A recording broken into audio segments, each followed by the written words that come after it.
Good morning. So for today's video, ipapakita po natin yung resulta. So safe nga ba na ilubog yung ating fruiting bag sa tubig na mayroong Sondrox at sabon, tulad po nung ginawa ko last 4 or 5 days ago ata. Ang ginawa po natin is nag-scraping tayo, open natin yung fruiting bag, then nag-disinfect po tayo, gawa ng yun nga, napasok nga ng mga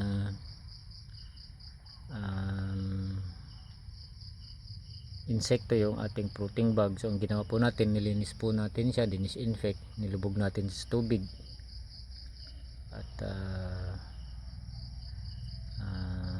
na may Sondrox at sabon. So ito na po yung resulta niya after ano ba ngayon, 5 days, 4-5 days. So yun, so ito po siya, tumubo na po uli. Ibig sabihin po safe siya, wala pong masamang epekto sa kanya. Ayan, mayroon na po tayong mga pinheads. Ayan, flashing na po siya ulit. So yun po nangyari. So effective naman po siya so far, wala na siyang mga insekto masyado. Ayan, pinheads po, makikita nyo maliliit na yan. Ayan, so ayan, dami ho sa gilid. Ayan, tumutubo. So ayan, makikita nyo naman po. Ayan, ayan. Ayan, actually nakuhanan to na harvest na una, kasing nang harvest yung aking asawa. Ayan, mayroon na po ito nakuha kanina, na harvestan na po ito. So marami na po siya. Ayan, dami pong lumalabas, pinheads. So timing ngayon kasi umuulan, gawa ng bagyong ano nga ba yung bagyo na yun, yung bagong bagyo ngayon, kalimutan ko, basta may bagyo. So nag-uulan po, tamang tama yung temperature at humidity natin para sa mushrooms natin, para sa tumubo. Ayan. So ang ating temperature ngayon is 24.5. So yan, ito hanggang ngayon, ito po, ito po yan dun sa dulo. Ayan, sabay-sabay na po siya. Meron pa tayong mga ano, kasi ito nung ginawa ko to, may mga bunga tong maliliit pa ko. So mamaya i-habol natin yan. Pag uminit, i-disinfect natin uli yan. Hindi na natin nagawa na nakalip ng nakaraan kasi meron siyang existing na bunga. So pinabayaan muna natin ma-harvest. Kaso ngayon alangan tayo magbasa ng fruiting bag dahil umuulan nga. Baka masira yung ating gawa ng masyado mataas yung humidity. So ayan po, sabihin effective po siya. Ayan. So pagka po uminit na, tatapusin natin yung mga natapos na mamunga, i-disinfect natin ulit. Ayan po. So marami na ulit sumasabay. Ito i-disinfect pa natin to. Ayan, meron siyang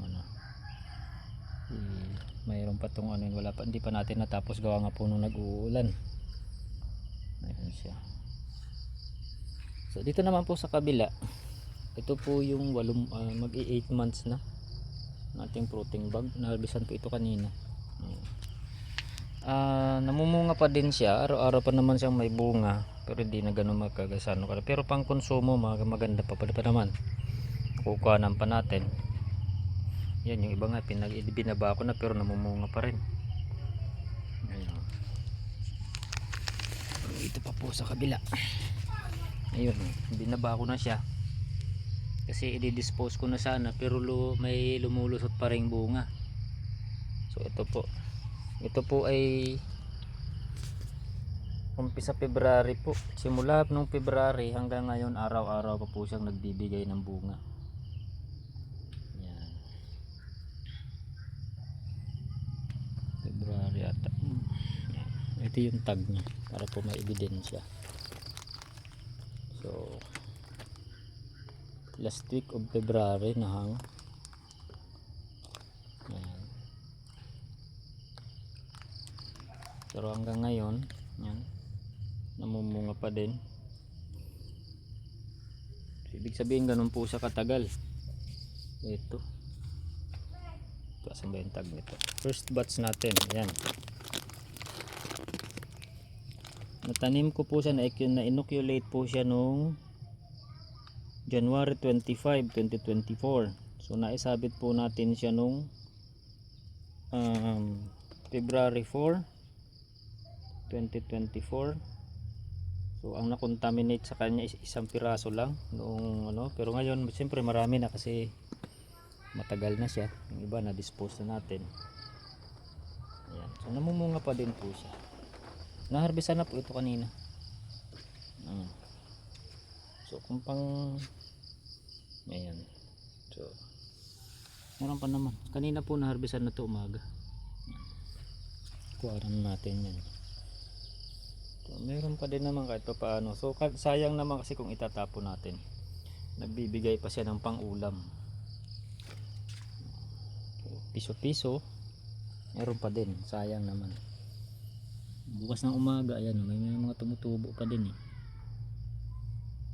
Ayan po. Ayan. Meron, may mga pinheads pa po siya eh. Ayan. So this is almost 8 months. 8 months old. Saan nga ba yung tag nito? Ito. Ayan. So, second batch na itanim siya nung January 27, 2024 at naisabit natin siya nung February 10, 2024. Isa lang din po yung naging contaminated niya during the peak season ng kanyang fruiting. And well, eventually siyempre ngayon matagal na naman po yun na may masisira na sa kanya. Ganun po siya.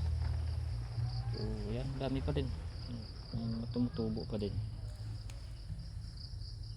Ayan. Kanina makapal pa to eh kasi nga lang na bago kaka-harvest lang. Nakapag-harvest na tayo, nakapag-harvest na yung asawa ko.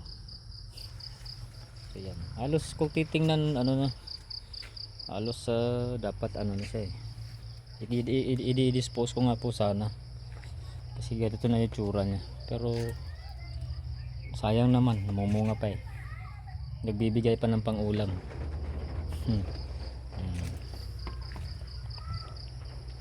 Pero ito yung sa likod. So meron tayong bago doon, sinabit natin. Ayan, papakita din natin yun. So ito, andito po yung natin. Oye, pas ka mo ang ating bagong sabit. Ito po ay under observation. Ayan, kakasabit lang po natin. Hindi ko po alam kung ano ang magiging kapalaran nito. Gawa nga po nung magkakaroon siya ng dieback po tawag doon. Ito po, ganun po nangyayari. Ito po yung batch niya. Ganito na po siya dapat lahat yung kulay niya, pero nagkakaroon po ng ganito. So, namamatay po siya. Ayan. So yan. So, hindi ko po alam kung sa araw-araw po mayroon pong ganyan. Ayan. Yan po, bagong sabit. yung ating bagong growing house. So medyo nagkaka-problema po tayo dito. Gawa nga po nung marami ang nagiging damage nya. So kahapon po inayos ko po ito. Ito yung mga reject. Ito yung mga damage. Ito pa, meron pa dito. Ayan. Ayan po. So na-expose po kasi ito doon sa na-display po ito sa sa booth namin sa Agro Fair gawa nung nakaraang town fiesta. Nagkaroon po kami ng display sa Agro Fair sponsored by LGU. So dinala po natin to, expose po siya, hindi po maganda yung temperature doon, init. So ito po yung naging result, marami ang damage. So anyway, ganun po talaga. At least we've learned, may natutunan tayo. Sana may makasurvive. Hindi naman po lahat ata. So supposedly mamumunga ito this by next week. So sana nga po kasi dapat ganito na sa lahat Ayan, ganito po sana. Pero mayroong mga nadadamage, mayroong namamatay, dieback tawag dyan.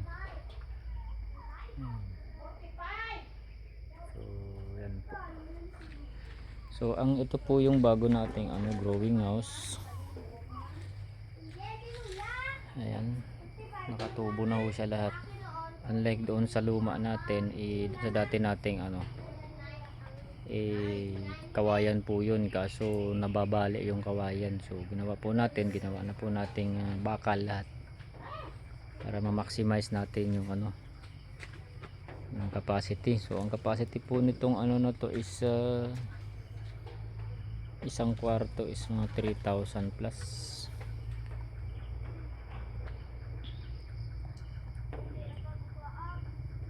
Ang kayang isabit dito sa na to, isang kwarto na to.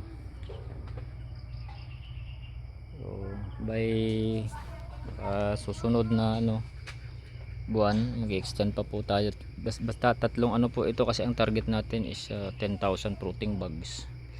So tuloy-tuloy pa po yung ating ginagawang expansion. Meron pa po ito, mahaba pa po ito hanggang doon dulo. Ayan, may building tayo existing hanggang yan. Sunod po dito tayo gagawa sa isang kwarto na yan. Ayun po yung luma nating growing house sa dulo. Ito gagawin natin to, papalagyan din natin lahat ng tubo to, sabitan. Ayun nating growing house. So yan, ito may kortina siya, yan. So yan po siya. So yun lang guys, yan lang po mga master. So sana po makasurvive yung ating bagong fruiting bags. Sana po ay di naman maubos. So makabawi man lang tayo ng puhunan. Ayan. So yun po, under renovation pa, hindi pa natatapos. Ayan, magulo pa.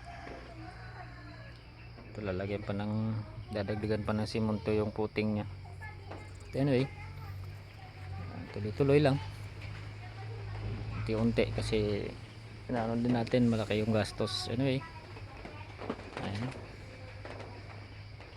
So yun lang po mga master, salamat po sa panonood.